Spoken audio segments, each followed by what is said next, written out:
अक्सर हम 1857 को भारत की पहली आज़ादी की लड़ाई मानते हैं, लेकिन मंगल पांडे के विद्रोह से काफ़ी पहले झारखंड के जंगलों में अंग्रेज़ों की नींव हिल चुकी थी। आज बात करेंगे उन दो महान विद्रोहों की जिन्होंने ब्रिटिश हुकूमत को सबसे बड़ी चुनौती दी थी। द फर्स्ट वन इज कोल विद्रोह सन 1831 से सन 1832। एक संगठित हुंकार। यह 1857 से करीब 25 साल पहले हुआ, जब अंग्रेज़ों ने आदिवासियों की ज़मीनें छीनकर ज़मींदारों को देनी शुरू कर दी। तब छोटा नागपुर धधक उठा।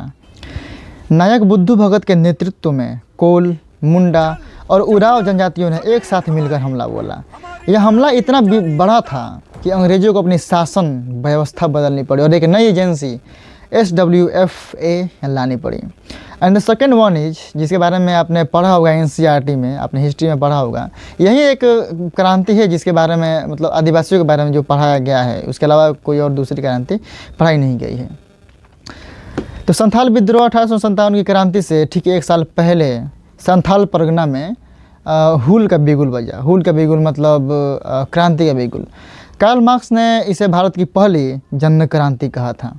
सिंधु और कान्हू मुर्मू ने नारा दिया कि अपना देश अपना राज्य।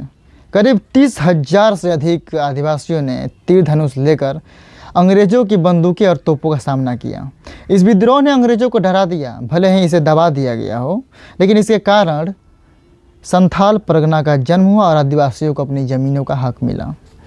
इन दोनों विद्रोहों ने साबित कर दिया था कि भारतीय अब गुलामी सहने को तैयार नहीं है। इन्हीं चिंगारियों ने मिलकर 1857 की वो आग जलाई जिसने चलकर ब्रिटिश साम्राज्य की पतन की शुरुआत की। और 1831 से पहले भी कई क्रांतियाँ हुई।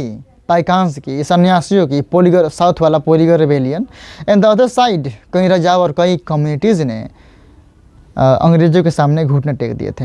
And for your kind information, Burdwan के महाराजा महताब चंद्र, पिठोरिया के राजा जगतपाल सिंह कोल विद्रोह और संथाल विद्रोह के समय में गवर्नर्स की हेल्प की थी, अंग्रेज़ी गवर्नर्स की। और अंग्रेज इनसे इतना खुश थे कि इन्हें 313 रुपये से डिफरेंट राशियाँ प्रति माह पेंशन दी थी। इसके अलावा टेकारी के राजा, पेंशन धारियों की लिस्ट काफ़ी लंबी थी।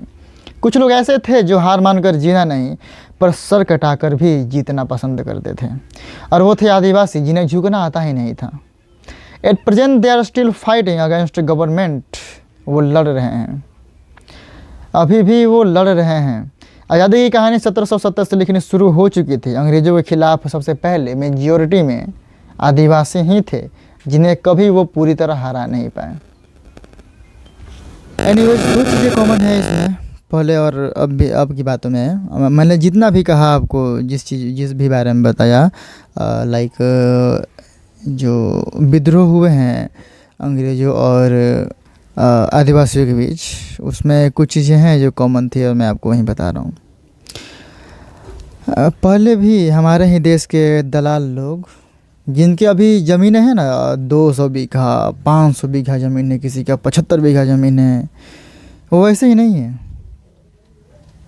उन्होंने चाटा है अंग्रेज़ों की, समझ गए। कुछ ऐसे लोग होते हैं जो किसी की भी चाट लेते हैं। अगर उन्हें लगे कि हाँ मेरा फ्यूचर जो है बंद रहा है इससे, वो किसी की भी चाट सकते हैं। खैर, तो उस समय भी हमारे ही देश के दलाल और धोखेबाज लोग देश को धोखा दे रहे थे और आदिवासियों और अंग्रेज़ों के बीच मीडिएटर का काम कर रहे थे।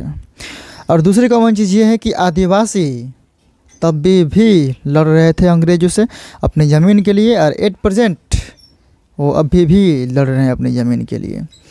जिस आज़ादी के लिए 250 साल से लड़ रहे हैं, उन्हें कभी मिला ही नहीं।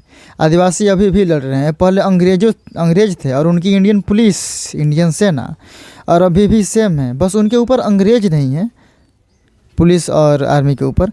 सरकार ने इतना बर्डन दिया है इन पे कि समझो कि इन्हें मार ही दिया है। They are like zombies. अब ऑर्डर जनता की सेवा करना हो, सुरक्षा करना हो, या किसी कॉरपोरेट की सेवा सुरक्षा करना हो, for them it's just an order.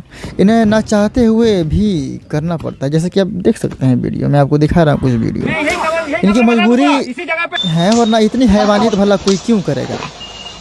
आखिर ये भी इंसान ही होंगे, इतनी हैवानियत ये नहीं कर सकते। हो सकता है किसी नेता ने इन्हें आदेश दिया हो कि ये कर दो, या फिर किसी इनके सीनियर ने दिया हो आदेश कि ये कर दो, तो फिर ये कर रहे हैं। सोचना समझना सिर्फ एग्ज़ाम क्लियर करने तक था, जैसे आप वीडियो में देख सकते हैं। उसके बाद उन्हें कुछ समझने की ज़रूरत नहीं है, उन्हें बस ऑवे करना है। आपको पता नहीं होगा, Orissa more than 50 villages, Jharkhand में, मध्य प्रदेश में और छत्तीसगढ़ में भी, और भी न जाने कहाँ कहाँ, कुछ कहा नहीं जा सकता, क्योंकि ये सब क्रांतियाँ जो चल रही हैं कहाँ कहाँ हो रही हैं उसके बारे में हमें और आपको कैसे पता चलेगा। प्रेस तो बिक चुकी है, प्रेस फ्रीडम तो पता होगा ना आपको। दुनिया के 180 देशों की अगर प्रेस फ्रीडम रैंक की बात करें तो 180 देशों में 191 स्थान पर हमारे इंडिया की ये दलाल गवर्नमेंट, मतलब सॉरी गवर्नमेंट ने तो खरीद रखा है, ये दलाल हमारी मीडिया ने। और रही बात सोशल मीडिया इन्फ्लुएंसर्स की, तो गवर्नमेंट ने इनके नाक में दम कर रखा है। लगातार ये वीडियो को रिमूव कर रहे हैं या तो अकाउंट फ्रीज कर रहे हैं। इंस्टाग्राम, फेसबुक, यूट्यूब, ये सारी कंपनियां भी इनसे परेशान होकर कोर्ट तक जा चुकी हैं। तो पोस्ट अब बिना किसी वजह के कि हाँ हमें अच्छा नहीं लगा, इसमें किसी ने कह दिया कि मोदी जी तुम ये क्यों नहीं कर रहे हो। अब मोदी जी से कोई सवाल पूछेगा तो भाई वो इंटरनेशनल हो जाएगा, इसलिए इनकी पोस्ट डिलीट करो। देश के बाकी आदिवासी शांत हैं क्योंकि अभी उनकी बारी नहीं आई है। They are just waiting for their turn. उनकी बारी आएगी तो प्रोटेस्ट करेंगे, लेकिन अभी सब ठीक है।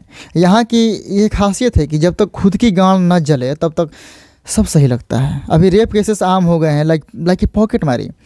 Everyday more than 90 rape cases हो रहे हैं, क्योंकि इंडियंस के लिए ये कोई बड़ा मुद्दा नहीं है। और ये इसीलिए बड़ा मुद्दा नहीं कि खुद की बहन के बेटियों के साथ ये क्राइम अभी नहीं हुआ है। जब एक बार हो जाएगा तो मुझे एकदम, मैं सीरियस लूँगा इस बात को कि हाँ मेरी बहन के साथ हुआ है, मतलब कि सही है। ये जो 90 केसेस रेप केसेस हो रही है, ये बहुत गलत है, ये बहुत नहीं है, अच्छा नहीं है। क्यों? क्योंकि इनके साथ अभी नहीं हुआ है। चलिए, अब भ्रष्टाचार को लोग उतना सीरियस नहीं लेते हैं। अगर कोई कहीं पे पुल गिर गया है कि हाँ किसी इंजीनियर ने ऐसा कर दिया, कोई अब मिट्टी से ही पुल बना दिया बड़ा बड़ा, तो लोगों को ये ज़्यादा प्रॉब्लमेटिक नहीं लगता है। एंड द रीज़न बिहाइंड, क्योंकि लोगों ने अभी अपना उसमें खोया नहीं है। कोई पुल गिरा, उसमें कोई और मरा। मेरे घर पे अगर कोई नहीं मरा है तो ठीक है, कोई भी किसी भी तरह का भ्रष्टाचार नहीं है, क्योंकि मेरे घर पे कोई नहीं मरा है। जिस दिन मेरे घर पे कोई मर जाएगा उसमें दब करके मेरा बेटा मरेगा, मेरी बहन मरेगी, मेरी परिवार के लोग मरेंगे, तो उस समय मुझे लगेगा कि हाँ देश में भ्रष्टाचार है। लेकिन अभी ठीक है।